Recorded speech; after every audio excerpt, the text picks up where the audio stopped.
away, let me grab my guest.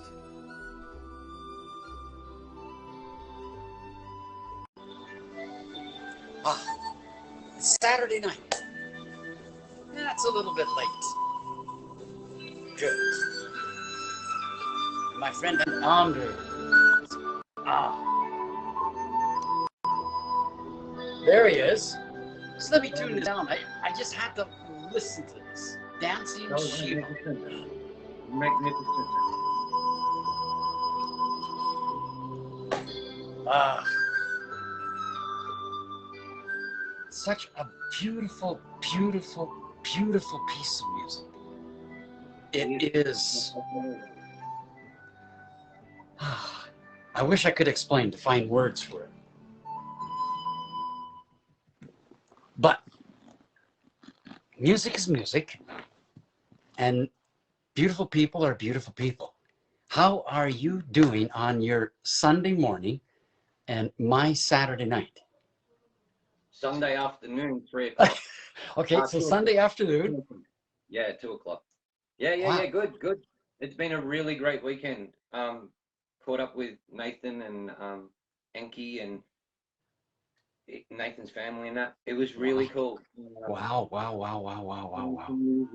And getting into the vibe of Woodpile, and it's and talking in general, like with Nathan's partner Tash and her friend that was there, was like talking to levels of what they're going through. So very good conversations. Very good conversation. Well, Amanda just joined in from New York. It's 12 a.m. in New York, so we're keeping half the world awake, and the other half of the world is already woken. You can imagine if we can get rid of the timeline, everybody could be at the same frequency. Exactly. Beautiful. Okay. Exactly. So, question for you, Adrian. We just went into another series of stupidities with this lockdown. Now we're looking at possible curfews coming in. It's getting really ridiculous. Okay. Are you getting that same shift in your area as well? I mean, is the lockdowns are they loosening up? Are they getting stricter, or is it same old bullshit? What they're doing is they're testing the system in which they've put in place. So it can be at the snap of the fingers, something is issued. A large state within Australia 2 weeks ago went into a lockdown for 3 days for one person, cancelling concerts that are big things, 2 days, 3 days out because of one case. We're still coming into, so we're autumn now, the leaves are falling, but not to the full capacity of autumn. So we've got a couple of months. I reckon we've got actually a couple of weeks. We've got Mother's Day coming up on May the 9th. So last year we didn't have the right to go and visit our mothers on Mother's Day.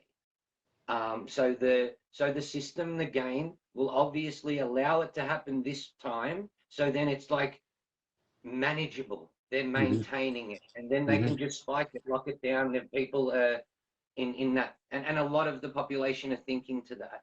A lot of people are already moving in that position of thought, whether it's in the understanding of truth or they're just finding themselves in a game. There is movement. There is whispers, I suppose, at the water cooler. Yeah? Right. So. And imagine the water coolers are probably boiling right about now. Exactly. And people are alert. People are not so asleep as they pretend to be. Okay. Yeah. And I'm talking about the ignorance that may be applied to the media, watching that religiously. People are still questioning it. People and Australia is very sports orientated, especially within, I suppose, across the whole board, and professional sports as well as amateur sports. There's a big movement around. So when that starts to fail, you start to get people question, what the hell? Why is that going on? Right? We just had Anzac Day, which is last weekend. And on the same day, they had in a stadium 85 or 75,000 people, and they capped the Shrine of Remembrance to 4,500.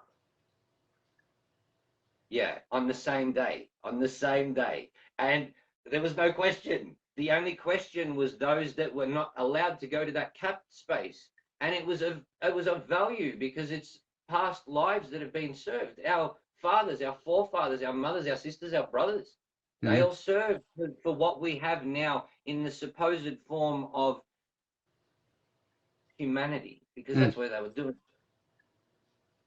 So you know that the game is going to be just the carrot dangled, a different carrot now.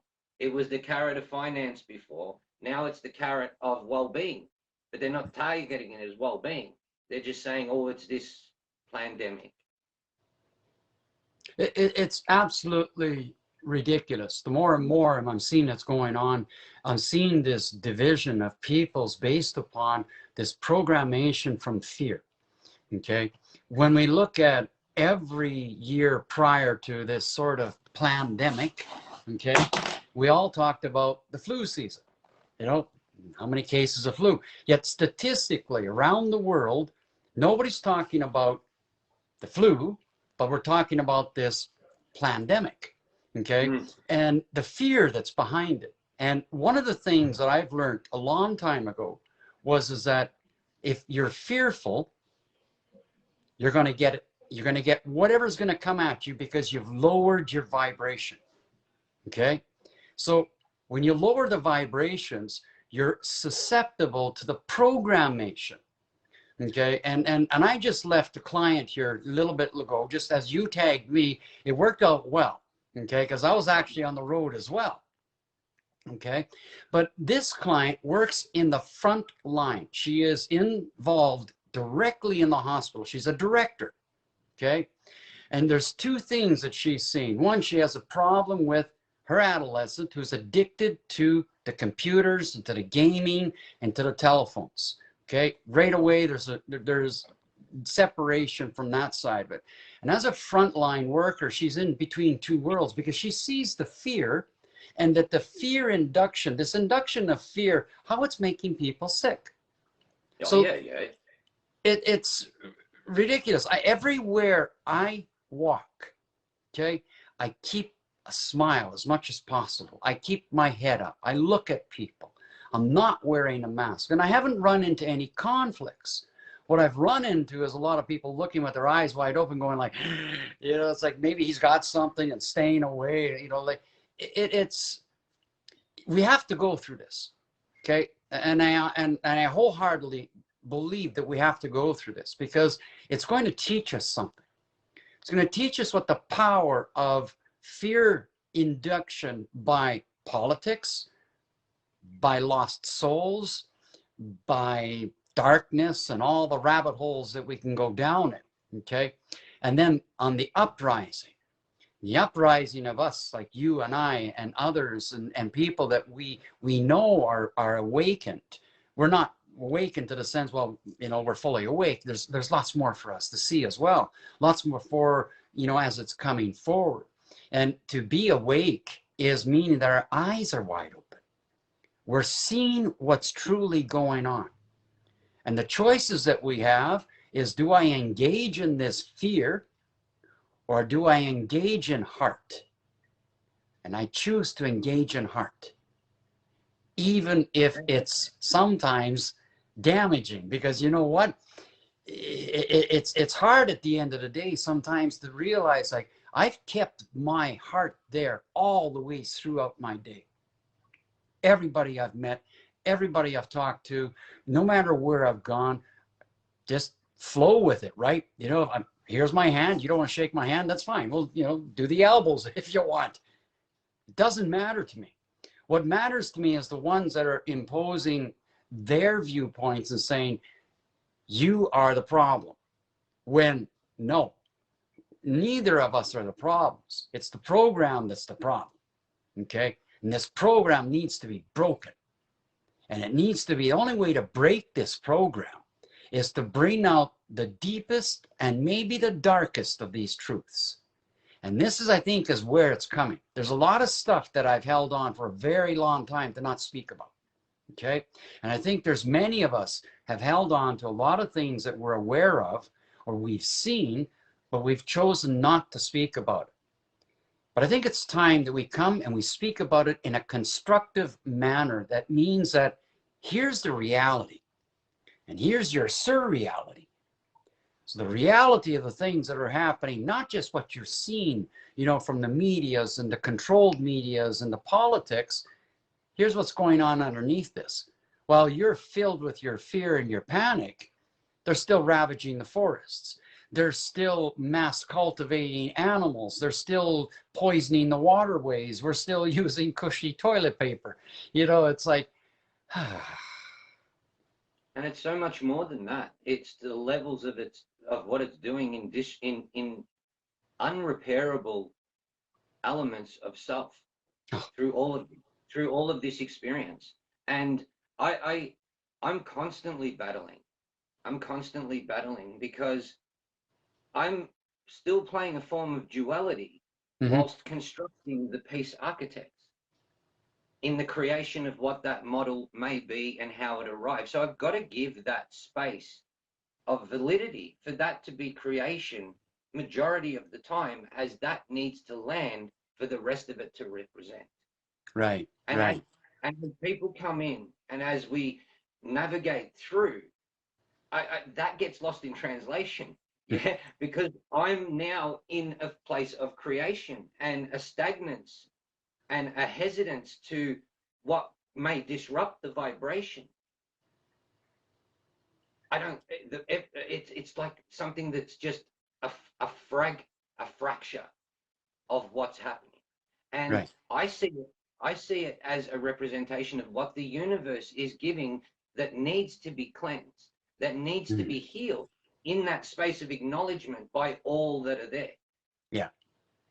And it's tough. It's a tough gig, and I hate it. I really, like, that's the only disrespectful element that I would consider that's heinous at this point in living peace, is that when a truth is faced by somebody that is of the opposite, then there's conflict, and Yeah. you're wearing some of that conflict, and you've Yeah. got to do in the due diligence of representing the truth of you, because it's been something that you've said that has affected that vibration of that person in an acknowledgement of no, which is what, no in ego, because you're telling yourself no, you've done everything, or is it no in representation of flat out no, that's not the way?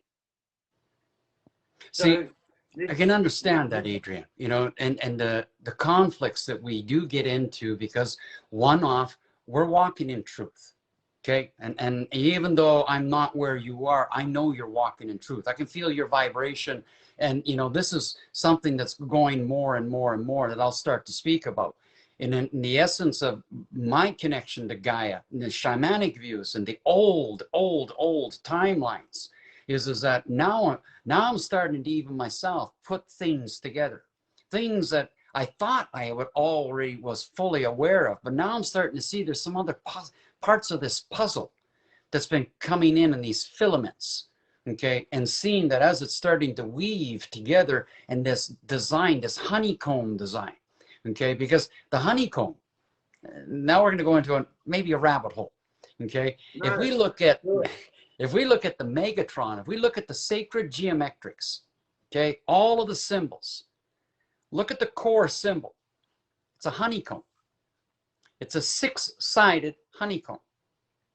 What is the most important insect towards all flowers and all pollinating species on this earth? The bee. Always has been. The bee has got this beautiful story. It goes way, way, way, way back. Okay. And how the bee is in all of its essence has been the major pollinator of all species. So what is the one thing that the pharmaceutical can do that can stop the plant medicines? get rid of the bee. Hmm. We get rid of the bee, pollination stops.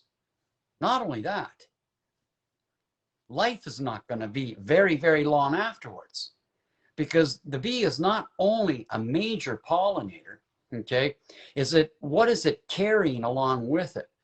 The bee also carries viruses, okay, something to think about. Viruses that are part of nature, part of the elements that we, you and I as a species and as a human, are designed to face underneath the law of nature, not the law of mankind, not the law of humanity, not the law of the Palladians, not the law of the Arcadians, not the law of any other species outside of Gaia. Gaia is a chosen planet. You and I both know that. It's a seed. But in that seed is millions upon billions of seeds. And this giant petri dish is the holder of all life on this planet. And this is what, in many ways, this transhumanism, this second version of the human they're trying to push towards, is that by decimation of the population and reprogrammation and getting rid of our spirit, get rid of our spirit, we're the perfect soldiers. We're the perfect bees. We'll just follow the queens and the kings. Nah, not this bee. And I don't think that's your path as well. So how do we go about facing this world of wasps, so to speak, and as bees bring back this whole sacred geometrics or sacred essence of life? And the only way to do it is through heart, through peacefulness, and through this connection that we find in unification of those that are like-minded, have understanding, and also have other wisdom.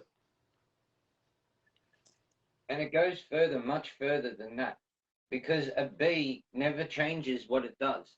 No. A bee will only do what it is meant to do. So until you are acting like a bee, you cannot do what a bee does. Exactly. In the whole essence of existing. You are fragmenting to be the wasp, to be the hornet, to be the bee, to be the fly, to be all of those things, because you don't know what's going on, because the story has never allowed you just to be the bee. Mm-hmm. Mm-hmm.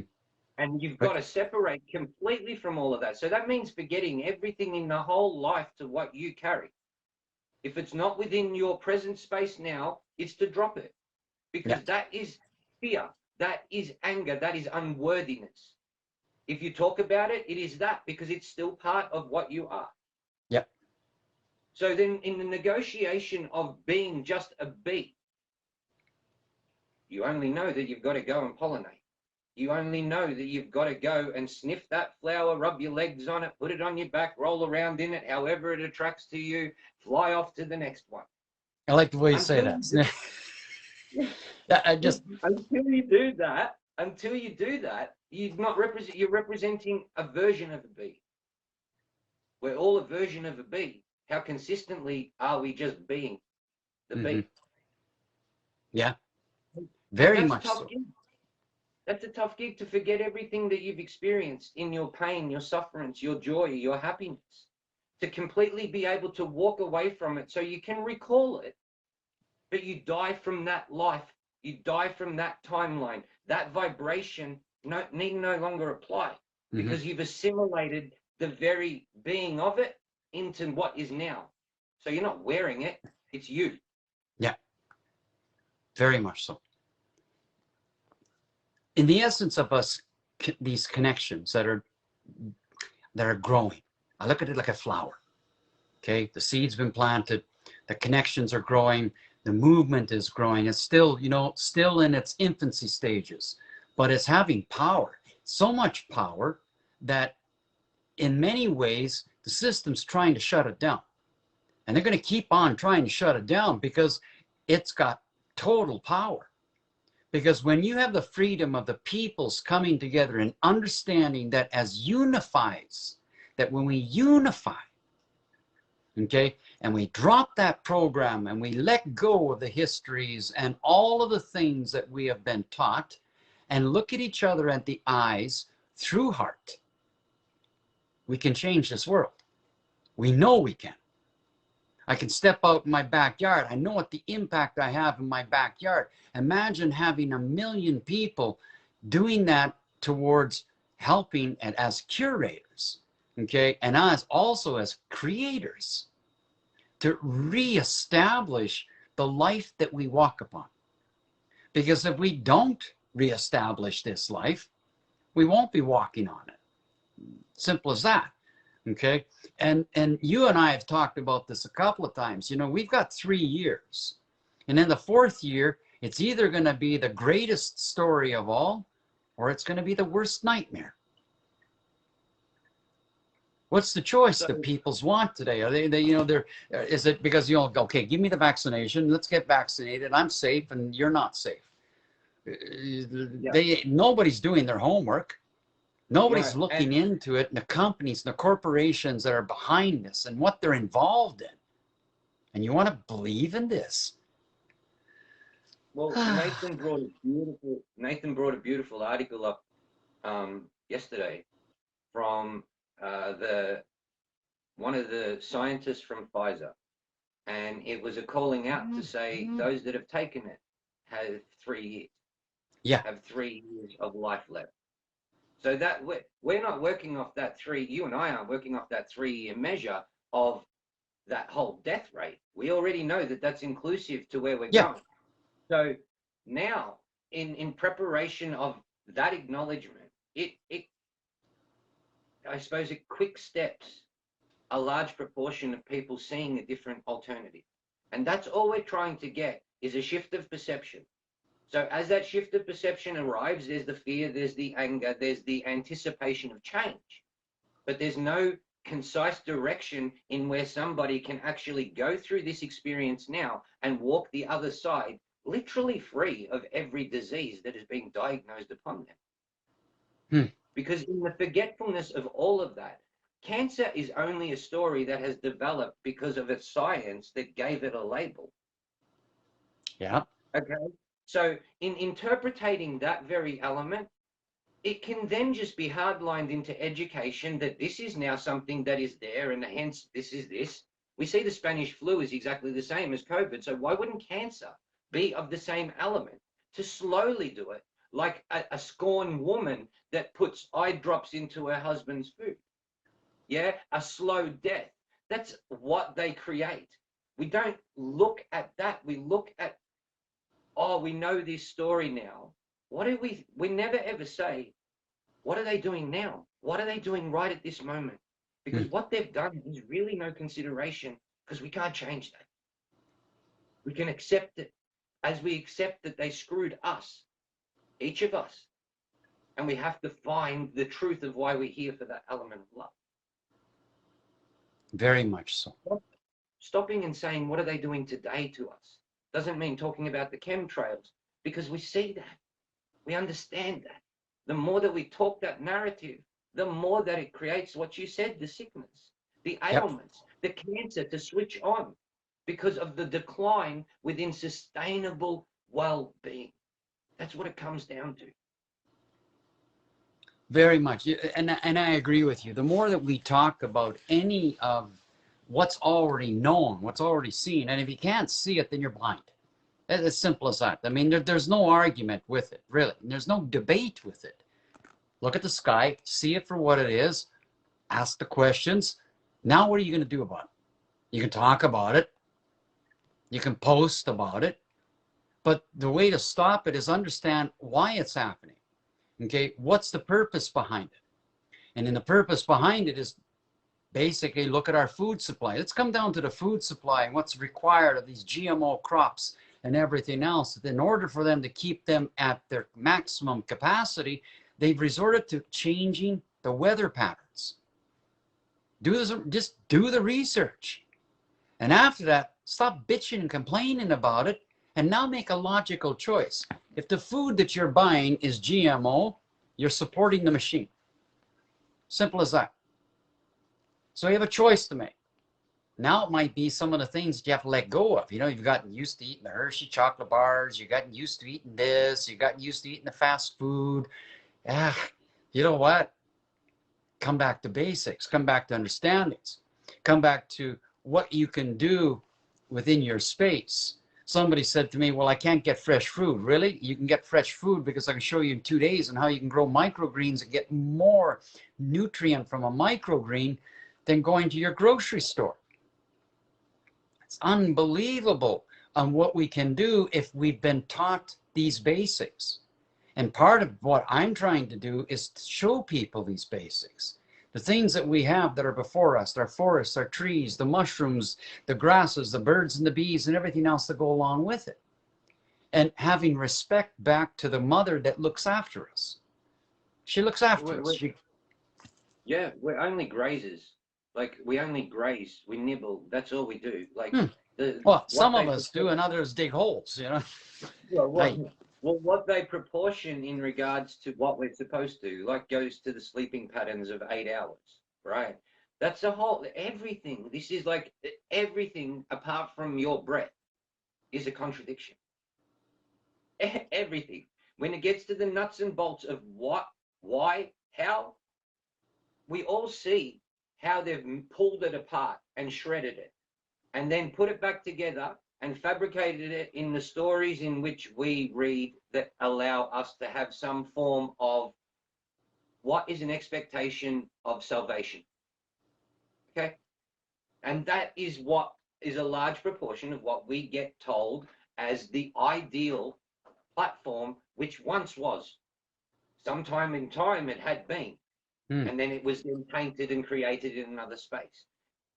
All of that's bullshit. The whole thing's bullshit. So if that is the bullshit of what that is, everything else that they talk about is bullshit. There's reality, there's truth. I'm not saying that there's not truth.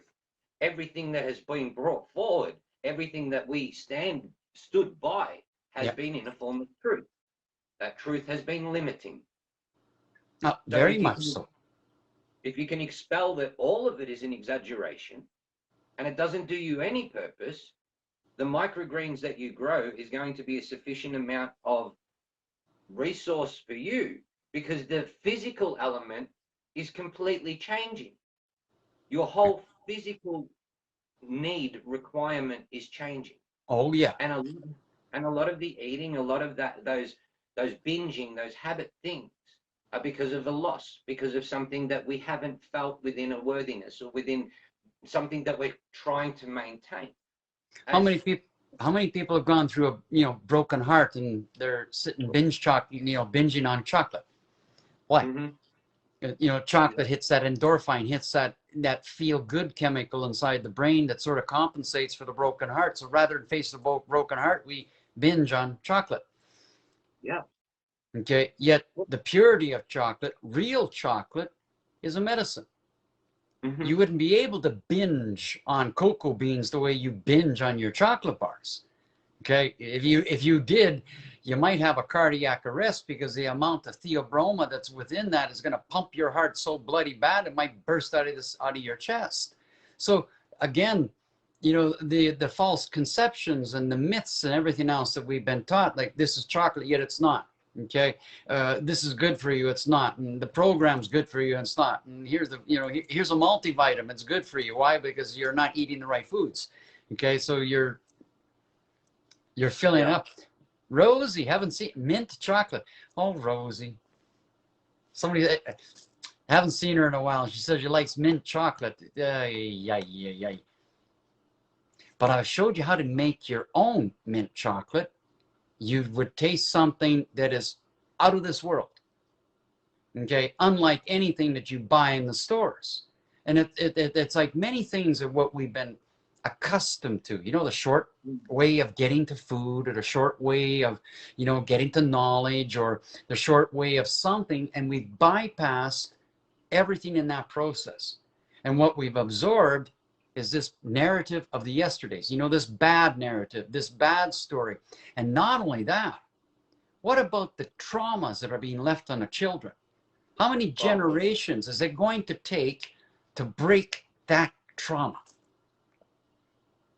I see kids going down the street with their parents and they're screaming because they don't want this thing on their face. Sometimes I want to just, like grab and rip, do sort of like a rip and run and say, you know what, the child doesn't want it. You wear your whatever, let the child be free. But this whole narrative of fear is in place. So how do we break this narrative of fear? How do we? Personally, is to, the way that I perceive that people can actually validate the change in which they're seeking is to drop every part of the story, completely be oblivious to everything. And it's not sitting on the fence. It's actually acknowledging that it is a lesser storyline that you want to carry. Mm-hmm, mm-hmm. And you can still maintain some form of inclusion, but you will find that you really don't want to when you see what it actually, and when you forgive and let go of what it actually has done to you. That whole running of a journey, of a chase, for you to continually strive to do something to succeed for some system's requirements. Yeah. And when you understand the fundamentals of that through your whole life, you just want to slow down. You want to go, okay, cool. I need to deal with this now because it hurts. It hurts, and it's okay to hurt because there's hurt that you've never ever felt that you're going to experience as you see that there is an opportunity for you to step outside of where you just find yourself, and that is within. The Mm-hmm. first time, a lot of that you will find that you are within, and then you're going to want to step out because the urgency is to tell everybody, to jump on the soapbox and go, here it is, this is what we're telling you, this is what we're telling you. And that's seen in history because they put that into history. Was it there? Who knows? I wasn't there 4,000 years ago or 400 years ago, whenever that revolution was. There was photos, there's yes, but to the scale of and the proportions of what it was only to lead the story into confusion because you can never win from new spaces. But maybe you were there 4,000 years ago. Oh, It's a memory that maybe hasn't definitely. come forward yet. I mean, it's a possibility. Of course, all of that's a possibility. But in respect to what that storyline did, and I'm talking about like standing up as the lesser people, which we are. In the reality of the scheme of where we find ourselves, we are the lesser quality of life because we have not been welcomed into that place because we would not tolerate that story's acceptance in proportions to writing it continuously. So when we look at that and we move in that direction of freedom for self, you continually find what you're not free of. And they're those things that the heart is saying, I need an answer to. Do I hold this emotion? Do I carry this love that I have? And the element of unworthiness, which is the extension, because there's still the element of duality? Or do I sit present within that element of heart? And I know that that vibration will return, but my responsibility at this point in time is only the moment of now. And if I cannot communicate with that I'm lost from, then I can't get there now. Why am I going to procrastinate with the fear, the unworthiness of that when I'm holding it anyway? I'm responsible for now. So moving in the direction of now, you include the best of what's going on. And walking free is always assessing, have you arrived at that full freedom of acceptance of the flaws in which you've done in your life, the failings that have happened upon you, the trauma that you've arrived with, the trauma that you have delivered.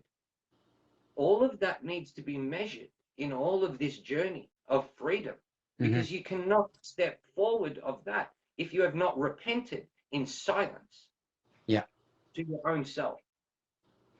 Going around and asking for forgiveness of people, that's a dance which is very viable, but it's a long journey because the vibration is always held with those people that you've interacted with.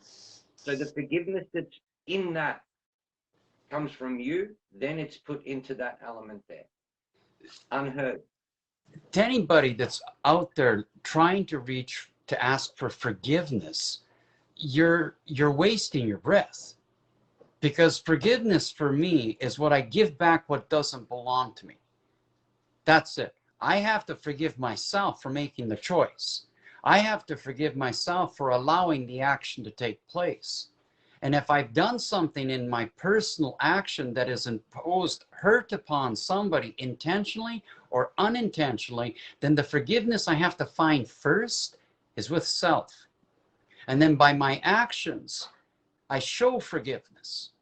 This allows me to show to the, I don't need to ask for forgiveness. I need to forgive myself for my mistakes made, for the errors made, for the programations that have, allowed me to sometimes make these mistakes. Because I was taught that this is the way to do it, and this is the way to believe, and this is the way that we should be. And then to find out at the end of the day, it's not me. What's me is within me. And when you find this heart space, this heart fire, this essence of life, this essence of spirit, and this connection to not just your heart and my heart, but to the hearts of the plants and the birds and the bees and the cosmos, and this cosmic connection, we vibrate higher. And the essence of asking for forgiveness is not a necessity anymore. Because now we're in this essence of a higher vibration that's chiming in and unifying to the hearts that are around us. And by the amplification of these hearts, we heal others. We heal a broken world. I've gone the route of trying to ask for forgiveness because somebody made me believe that I made a mistake. And I realized at the end of it, I didn't make a mistake. I had given all of my heart.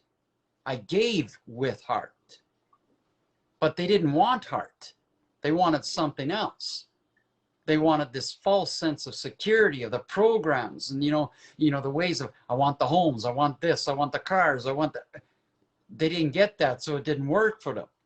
So at one point, I blamed myself until I realized that, no, I wasn't responsible for that.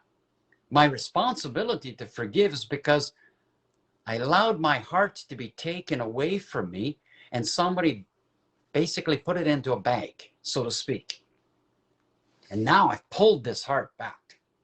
And once I've pulled this heart back and this energy back, I'm finding out that I can connect with people around the world that I haven't met. Faith Mystique, who has just joined in, and how I connect with her, and how I connect with others, and how we're able to pull upon each other's energy to help heal another. That's something no program will teach you. No politician will teach you this. No religion will teach you this. No preacher will teach you this. Because they don't want you to know that when we connect, that we connect in this energy, this vibration of life, that now we are truly, truly creators. And we're in the image of the higher powers and the higher creators. And now we can create magic. But the rest of the world, the ones that are in the program, they don't want this because it's not the comfort. It's not the luxuries of life. It's more than that. And I've seen this with you and many. I see something in your lives and the way that you integrate with nature and the way that many in your part of the world are integrating with the animals and the reefs and the oceans and everything, trying to reestablish something that was destroyed by corporate greed. It's time to shake that. And the only way to shake this corporate greed is to stop supporting them. And it's this, and to quantify that it's okay that this has happened, because if it hadn't happened, we wouldn't be doing it to the scale of where we're going to land. And this whole journey is not for everyone. It's not for everyone. It's a choice that you're taking upon yourself to commit the truest version of you. Mm-hmm. And the conflict that's created is only when you arrive in the honesty of what you carry. And facing truth continuously is punishing. It's punishing because if you've not governed that responsible place of owning you, that it's going to fracture continuously. And people are so quick to do all of those things, which is so magnificent when they change from anger. But you can't heal a world if you haven't healed yourself. Oh, bingo. I've got rain. You hear the rain coming? Yeah, I can hear it. That sounds beautiful. Yeah, it's the tin roof. I didn't know I was starting to yell. I just closed the door. Well, that's okay. It's beautiful sound. Yeah. You couldn't have been more perfectly true. That phrase. You cannot heal a world or heal another if you haven't healed yourself. If you still get angry, you haven't healed yourself. If you still get triggered by another, you haven't healed yourself. Okay? Because if I'm triggered, it's because I haven't healed something on the inside of me. And I've learned over the times going forward, and many of it, that it no longer triggers me. It used to be, like you would beep your horn behind me. I'd be the first one out of my car looking for my crowbar. Okay? If you beep my horn, you beeped your horn because there was a reason I fell asleep at the wheel. That's one thing. Okay? But the one that's coming up behind you, going beep, beep, beep, beep, beep, beep, because they want to go faster. Believe me, a number of years back, I would have been the first one out of my car with a crowbar. And, it's like, okay, I want to take that horn. I knew, what I want to do with that horn? I'm going to, But now, there's a difference. I will still step out of my car. I will still walk up to that window. This time, I haven't got a crowbar in my hand. I got a smile. And I have a question. And the question is, if you want to go faster, get out of your car and run. Because you're going to have to run, because I'm going to be running my car after you. And say it in a sarcastic mannerism that is not aggressive, but yet stops them dead in their tracks to make them realize what they've done. It's to the point where these triggers no longer bring anger. They bring a smile. Because I choose to either smile with it or I choose to become angry with it. If you choose to be angry, you haven't healed. You just haven't healed. There's things that can happen to us that can hurt us. I'm getting triggered with that bullshit. And that's what I said to you earlier. So if you've got anything to take in cleansing that, I drove 2.5 hours to reflect on why this morning, that I'm getting triggered for, and I see it as the element, as I said, that creation of what I am doing, as opposed to the simply being Adrian Sortino. Yeah. As coming in as a peace architect, there's this now separation. There's this complete division. What's Adrian? Where's Adrian? Who's Adrian? But it shouldn't be Adrian.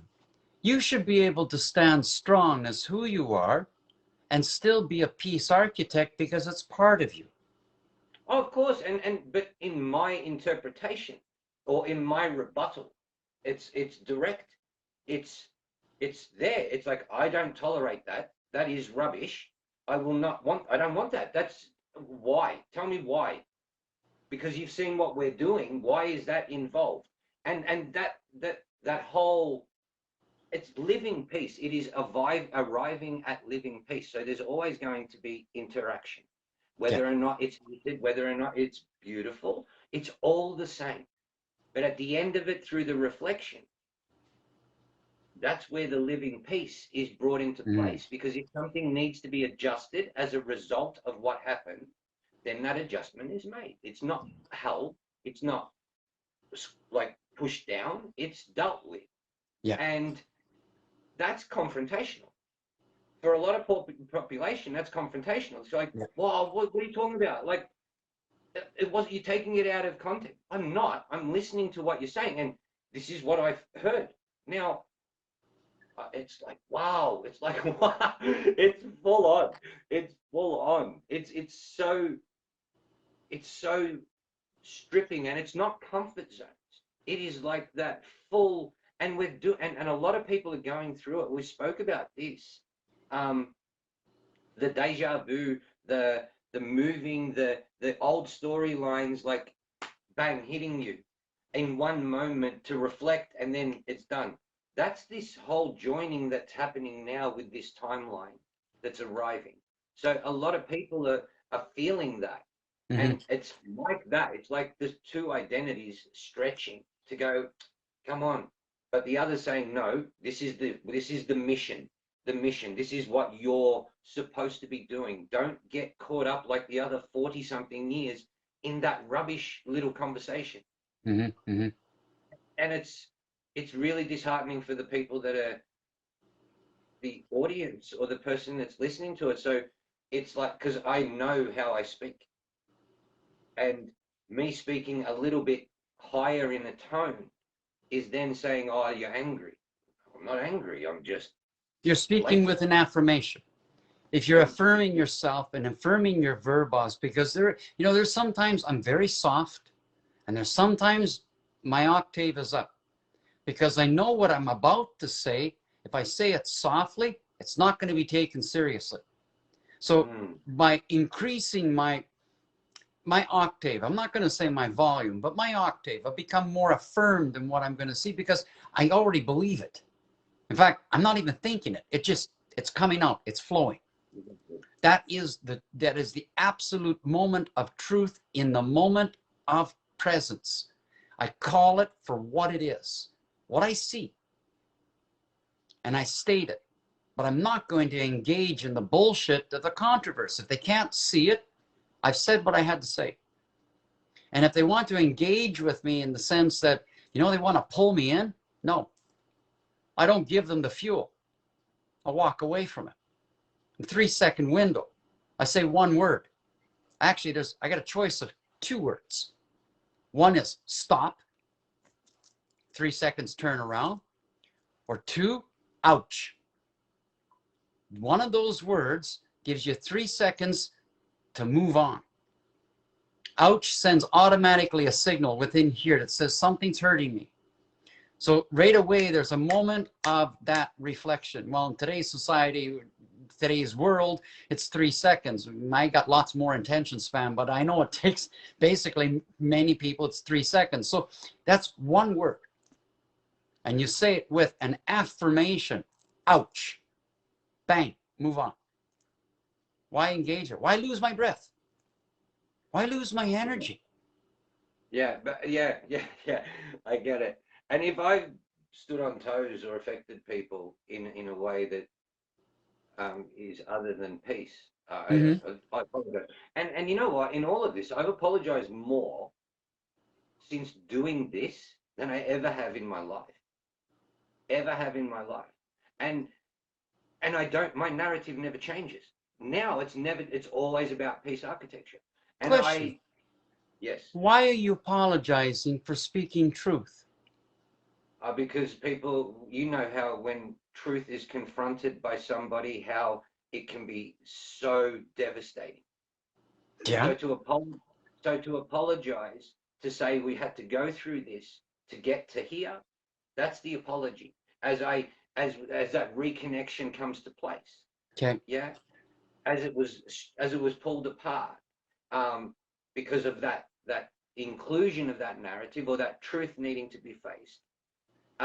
It's always good to nurture as that element comes back into that vibration, because it was only just extended in the capacity of the circle.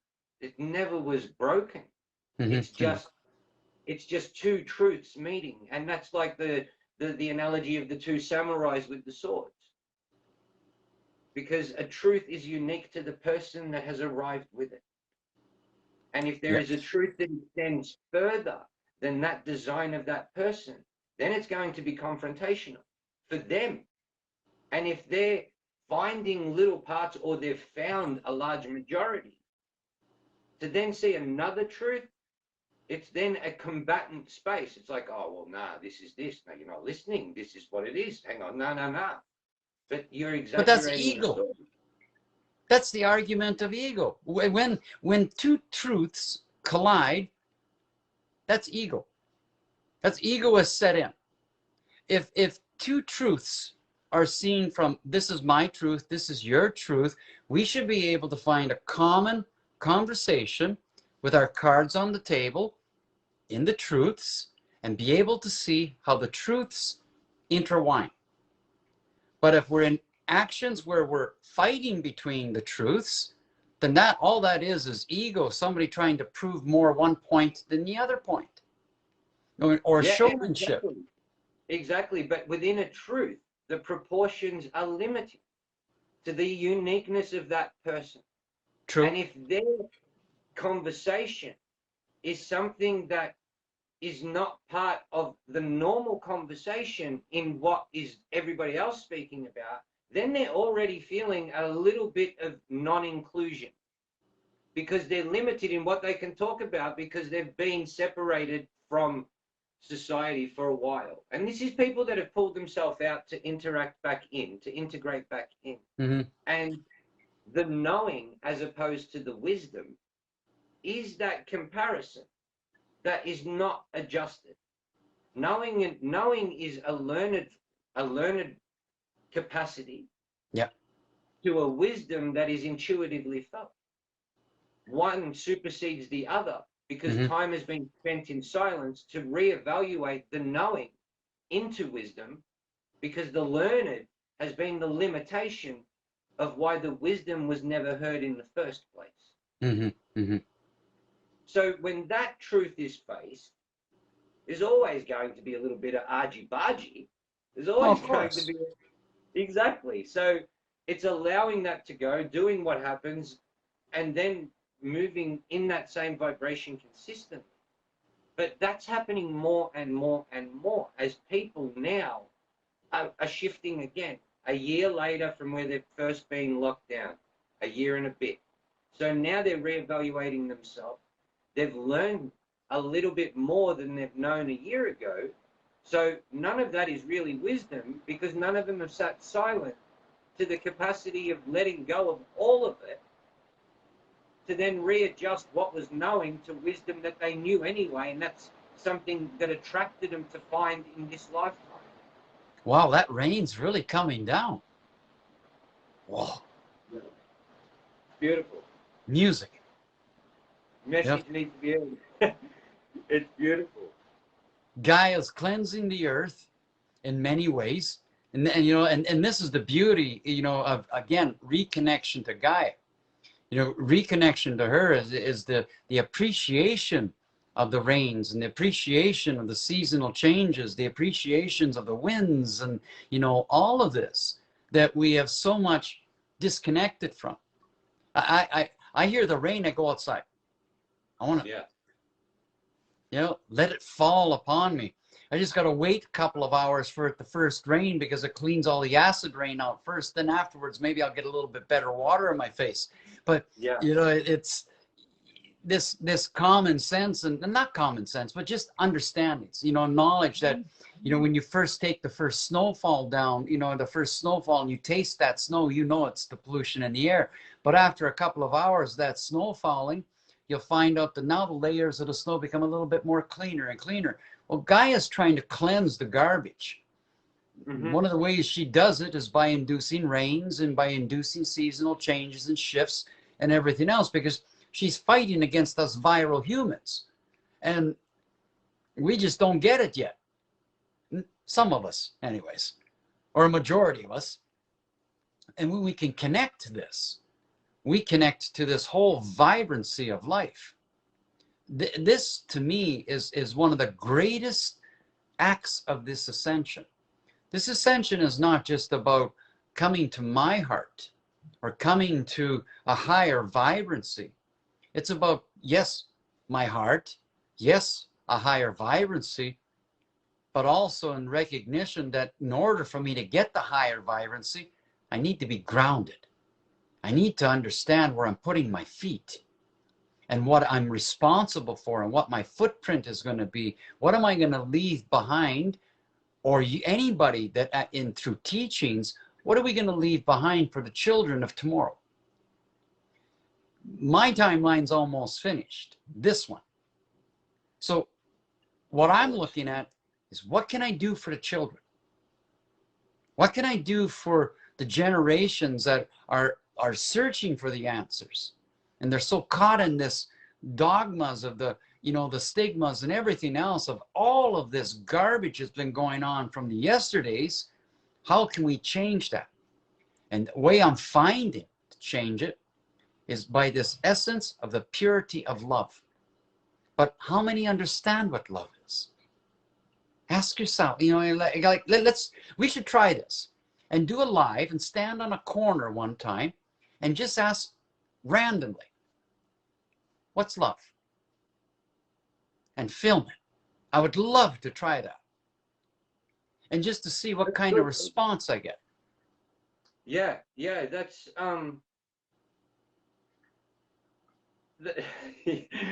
yeah, I'd love to hear what love is as well. And I think you're going to get it you're going to get the truest answer from the old people in culture, like the elderly, as well as the adolescents that are coming in, the ones that say funny stuff. That the kindergarten kids. Well, they show it to us. Exactly. That's where you're going to get the most truth of what love is in one word. We don't love ourselves. We say that we do. We say that we do, but we don't love ourselves.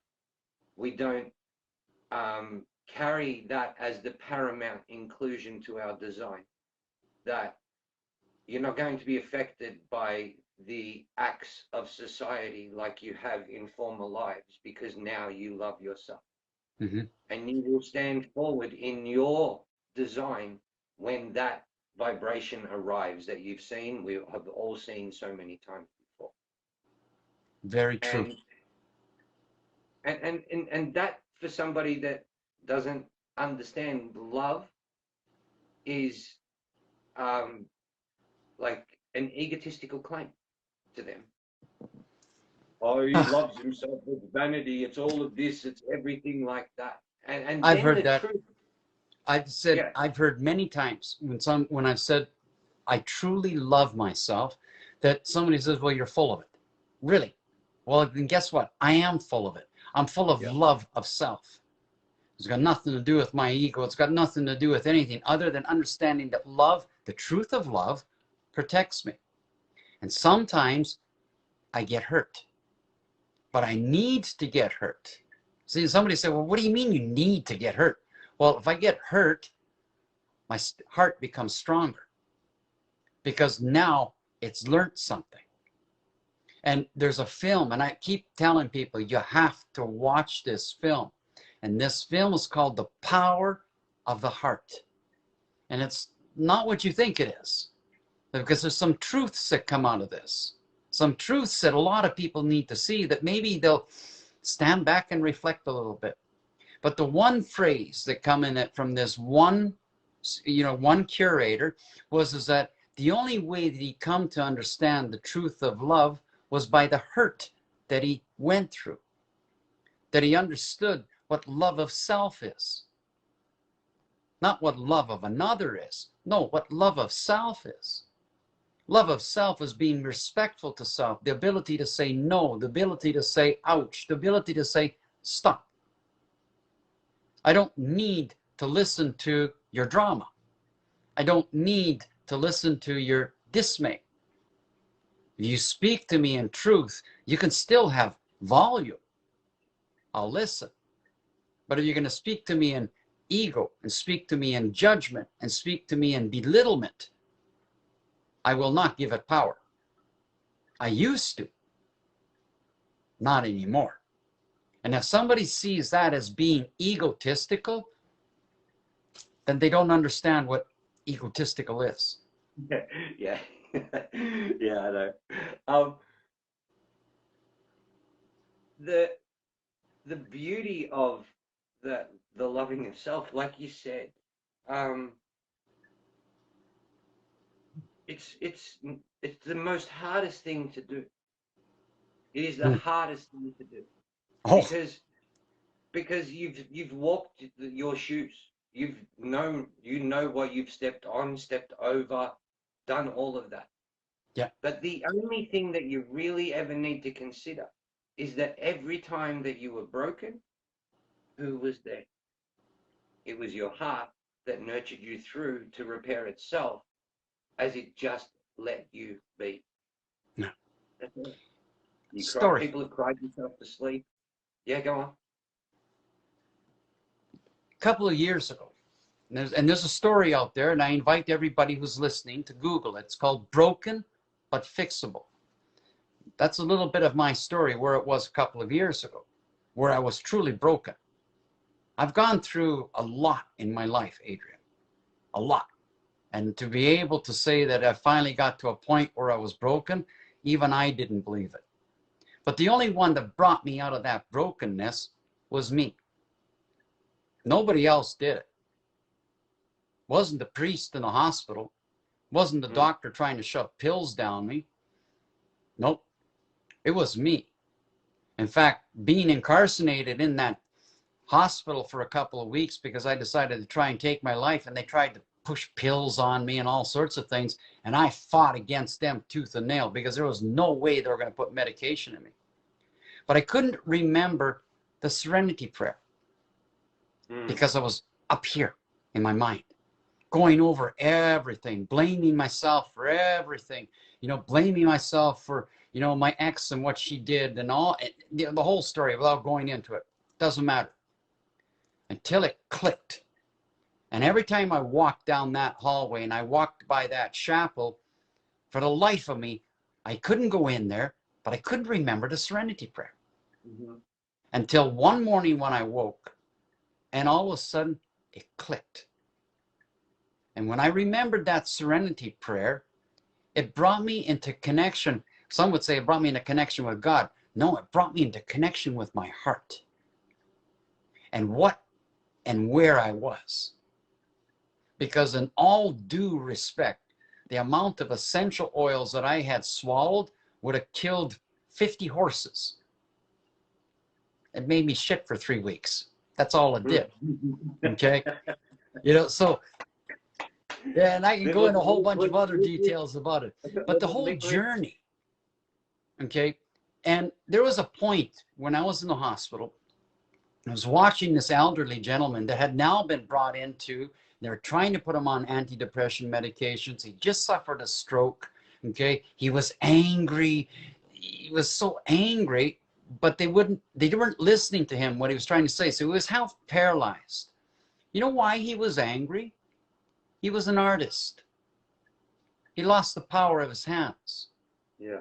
He couldn't create.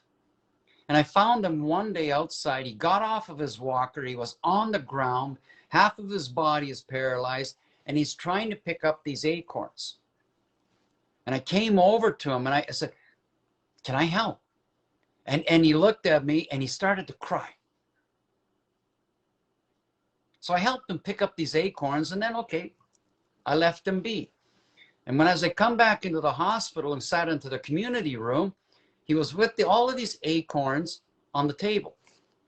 And he looked up at me.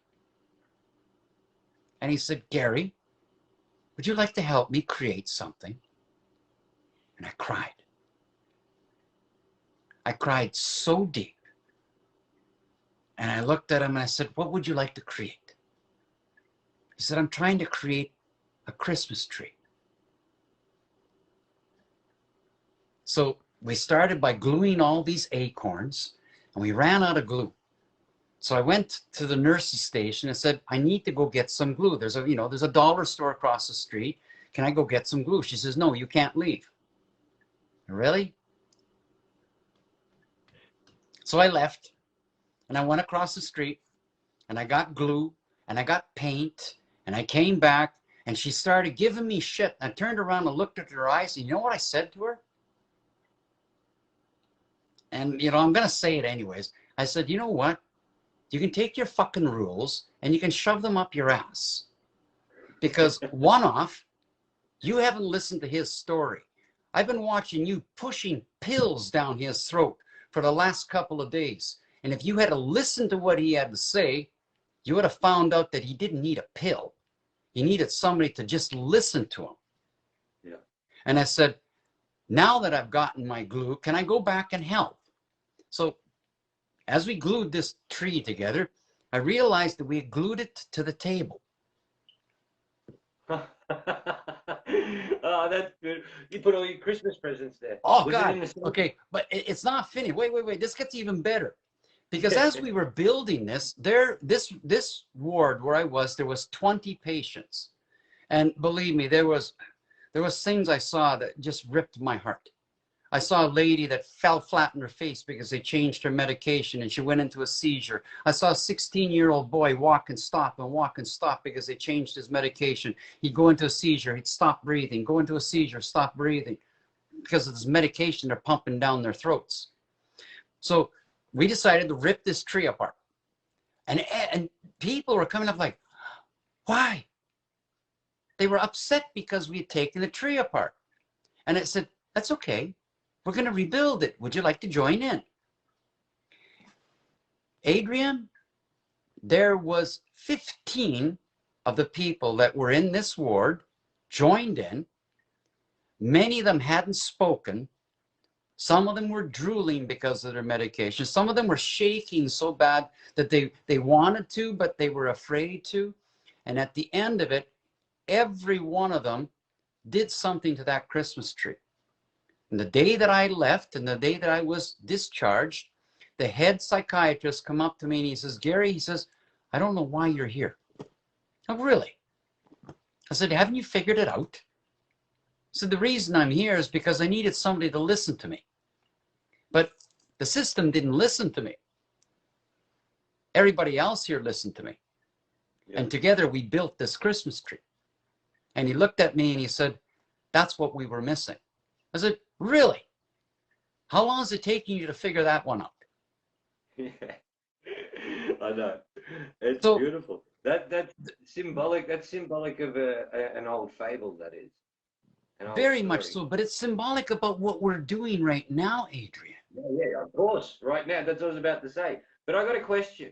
When you went across the road to go get that $1 glue, yeah, did you go across with the ward gown with your ass hanging out? Good boy. Yeah. Well done. Well done. I love it. I didn't have any, they wouldn't allow me my clothes and my street shoes. Okay. So I had no choice. I walked across the street. I tied up the back of it. The lady at the till looks at me and she said, she kind of looked at me strange and she knew I was coming across from the hospital. Okay. And when I came back in, you just seen a security guard. He says, we've been looking for you. I said, yeah, I told you I was going to get glue. I'm an anti-conformist. Look, I mean, don't tell me I can't do anything unless I'm going to put myself in danger. Then you know what? Of course, you have the right to interact with me if I'm going to put myself in danger, or if I'm going to endanger somebody else. Please do interact. Please do intercept, because sometimes, you know what? My mind spins out of control. Used to spin out of control, not anymore. No. My heart is on my shoulder, in my shoulder. It's all over me. I walk with my heart, my forwardness. I walk with the heart in the way that I speak with it, in the way that I speak with others. And if they don't want to engage in that or don't wish to hear that, that's fine. That belongs to them, not me. It's the same thing about judgment. Yeah, belongs to the other, not me. You're spot on. You're spot on. And like, I'm in a full space of reflection now. So everything that you're saying is just, wow. Okay. Yeah. All right. Yeah. And even the story within itself, that story that it happened to you, that's a story that I read when I was like 6 years old, or got read, like it was read to me. And I could read, but just it was read. The stone soup story. The man in the stone soup. Yeah. A hobo just walks into a town that is so disbanded, no communication, nothing. And he walks in with a stone, a flat stone from the river, and sees somebody in the street, and he goes, "What's that stone?" He goes, "Haven't you heard of the stone soup? Come, bring some carrots, bring some apples." He says, "Oh, apples, potatoes." The next person. By the end of the day, the whole town was there communicating. Maybe that's our role, Gary. You and I, just to go through the remainder of this and just go into all of those spaces and create the collective of humanity coming back together through love, the illustration of what we are, and then just move off in the as soon as the night comes, just leave. You can't stay in the repeat of the story. You have to create the story and move on. This is exactly like an example what I'm going to be doing tomorrow night, which is against all of the lockdown rules. I will gather with people. We will gather together in ceremony of Gaia. We will gather together floating in a swimming pool. We will gather together in sacred music, and we will gather together as I bring them in a meditative space in connection through earthing or grounding. This plants a seed. Everybody that comes there, there's no masks. There's no fears, because the fear is checked at the door. Because I greet you as you come in. And as I greet you when you come in, if I see you're with fear, you're not going to have fear very long. Because I'm going to ground you. I'm going to bring you into the space, into the harmonization of understanding is that I'm there not to prove anything. I'm there to be part of you. You are part of me. As hearts, we are all connected. As much as I'm connected to you as a human, I'm connected to the horses that are out in the back. I'm connected to the chickens out the back. I'm connected to the trees. I'm connected to the water that you're going to float on. So it is not about me, or me as the one that's curating, or the others that are playing the music. It's about everybody that comes together, because that powerful moment is an injection, and it injects part of this love virus, okay, that's sent into this cosmic column that goes around the world, that keeps on venting and keeps on growing and growing and growing and growing and growing. Because when you send love, it grows. When you take love, it dissipates. And many of us are about taking love, okay, wanting love of another. And when you come to the moment in life when you realize, I don't need another to love me. I need to love myself. And I need the acknowledgement of loving myself. But I desire another to share in love. I don't need another to be in love. Because if I need another to be in love, I'm working on this half cup syndrome. You know, I've got a half cup, you're going to give me the other half cup. No, you're not going to fill my cup. I'm going to fill my own cup.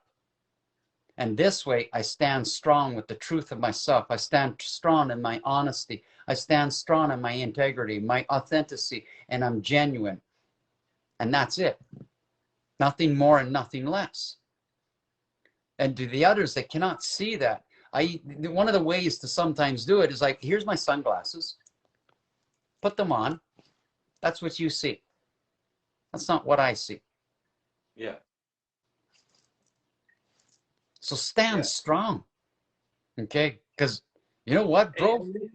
That's everyone standing strong in the respect of why they're here. That's all it comes down to. That's all it comes down to. And knowing that the journey is a journey. Nothing changes instantly. The only thing that is instant is the perception. That's the only thing. And maintaining that shift in perception is value to you, to experience, to your dynamic, to your explicit dynamic, because you constructed the rest of your journey. If you want to go up the rabbit hole through rabbit hole through rabbit hole through rabbit hole, take the due diligence, do the preparation beforehand so it's not so harsh, and then when you leave, do the same thing so you're not carrying a lot of it, because it will not allow you to move forward into the newer timeline, into the new storyline, if you're carrying all that stuff. If you're carrying anything of the fear or anything of the program that's going on right now, you're not going to ascend. You're not going to be in this new narrative of a collective that's based upon love and peace and harmony. You know, and some of us say, well, you're a bunch of flower children. No, no, not a flower child. I like flowers. I love flowers, but I'm not a flower child. But I respect them. And that means I respect a flower just as much as I respect a human being. The one thing that I won't respect from a human being is a human being that doesn't understand what respect is. And then I move away. Or I that allow them to understand. Continually disempowers himself by the words that they use. Yeah. And you're forever putting in place, no, it's not. It's not that. Look at it from this way. And you see it from there. We're so harsh on ourselves by the words that we use. Mm-hmm. You could do all of the meditation that you wanted to do, to cleanse, to purge, to recommit a new narrative. But if you're telling yourself, I'm fucked, my life's fucked, and I can't do this, or I can't do that, or I'm here, but this won't allow me to do this, you're not doing anything. You're sitting in that same bubble. Yeah. The meditation that you've done has been sleep, because you've not got to a point of clarity to concisely say, oh, wow, look at what that's doing to me when I say that to myself. You've not seen vibration to you say fuck and see how that vibrates, and then say love and see how that vibrates, same in the same tone, but the reflection of the words. We can do all of this stuff with ourselves because we write our own story. Yeah. And it's the proportions of you rewriting your story to the respect of what you want to accomplish. And the unworthiness was something that we all had. So to continue talking about what we can't do, what I can't do, I don't like that. I don't have time for that. That's not a vibration in which I'm tolerant of. So that's where I'm saying, like, it's harsh to hear that. If I tell her, I don't like you talking like that. Why the fuck you talk like that, man? You're just lowering yourself. Yeah. And if you engage, you lower. Exactly. Same thing. Exactly. You know, right. that's the trick. If we engage, we lower our vibrancy. We lower our energy. We lower that photon, you know, those photons that, you know, emit, that come out and bring people into you, and they want to hug you and they want to see you, and they like to see your smile and the color of your eyes. If your photons are down, they don't want to see you anymore. They want to run away from you. You also want to run away from yourself. So where does it start? Well, I don't run away from myself. I look at myself in the mirror every morning. I see who I am. Yeah, I got pillow marks. Okay, fine. Put some water on it, shake it off, and away I go. And if the pillow mark is still there, well, so be it. Okay, it belongs to me. That is the essence of self-acceptance. You accept yourself in all entirety. It's not about what I need to be in order for the other to accept me anymore. It's what I need to be in order to accept myself. That's all. Because once I accept myself, I empower my heart. I empower my feelings. I empower my vulnerability. And I increase my sensitivity and sensation to the world around me. Because now I'm more in that empath side of things. I'm feeling what's going on. I'm aware. I don't have to engage in conversation. I feel it. And I can decide, do I walk into it or do I walk away from it? Sometimes I know it's volatile and I walk right into it because you know what? I want to shake this up a little bit because I'm tired of seeing it. You know, there's a point when enough is enough. Yeah. You know, it's like, there, you know what? Here's the music. Which tune do you want to play? If you want to play it on a 72 RPM that's supposed to play it at 33, well, fuck, you know what? Then play it on a 72 RPM. You know, you just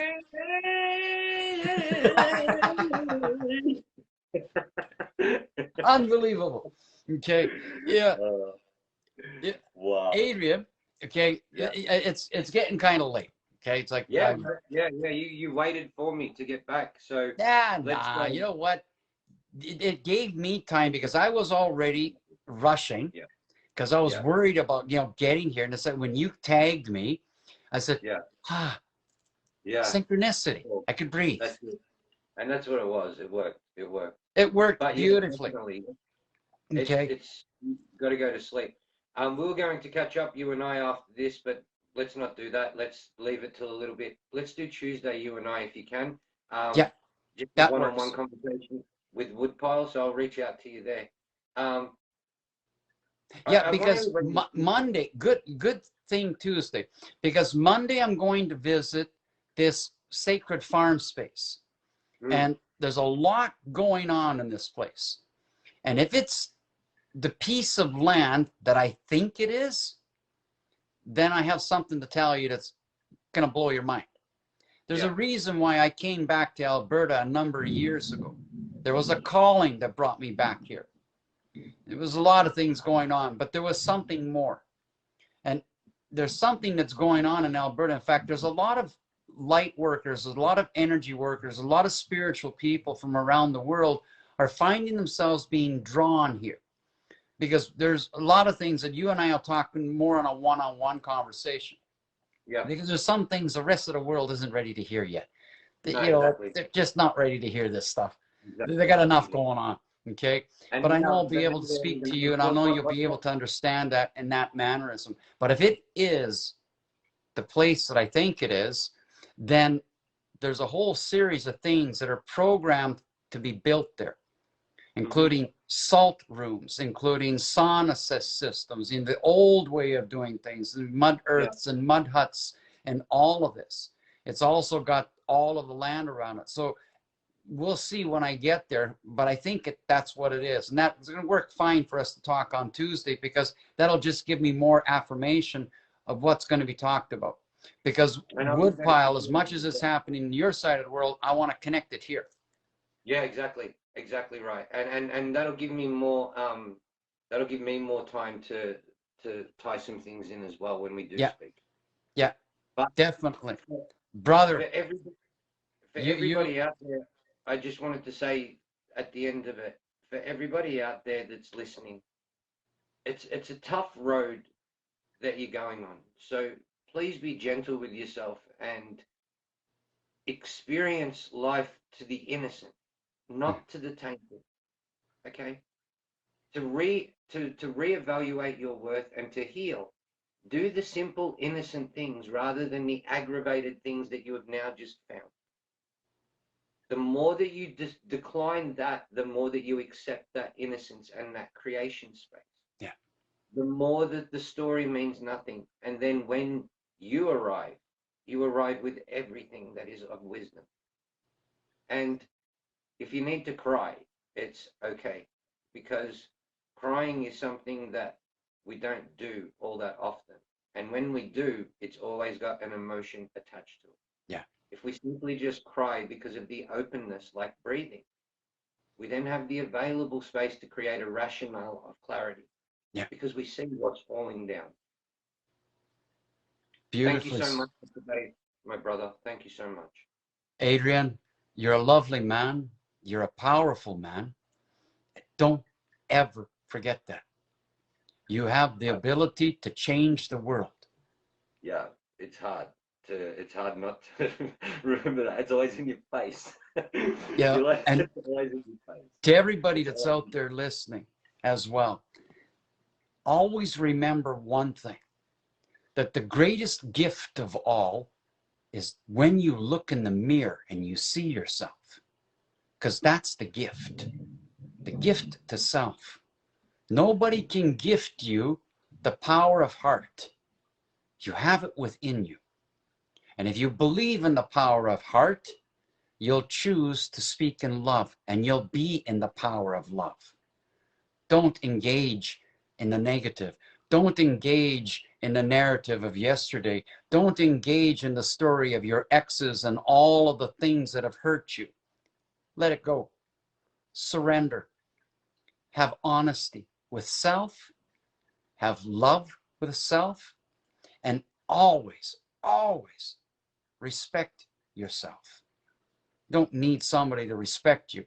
You need to respect yourself. Because when you respect yourself, doesn't matter what the other one's going to do. You will walk away from the disrespect. You will not engage in their disrespect. You will not engage in their verbos because you respect yourself. Starts with you. So be the gift to self. And Adrian, you're a gift to me in my life as much as you're a gift to the people around you. I see how people speak about you. And you're truly a wonderful man. Don't ever forget that. Yeah, now you're gonna get me all teary, man. You and your family are the same, and welcome us, the Peace Architects, to Yes. the Love Virus, the Heartfire Chronicles.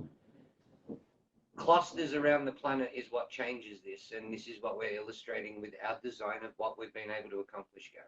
Yeah. And moving forward, it is just going to amplify, because it will never ever deviate from what this is.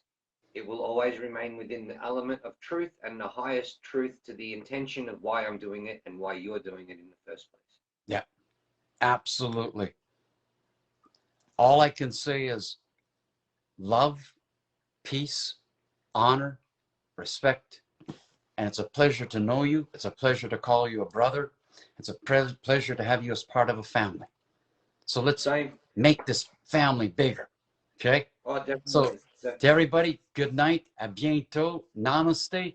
We will see you next Saturday for sure. As always, Adrian and I. And tomorrow at noontime, Mountain Standard Time, if you're awake, please join me in the online global meditation for the sacred earth.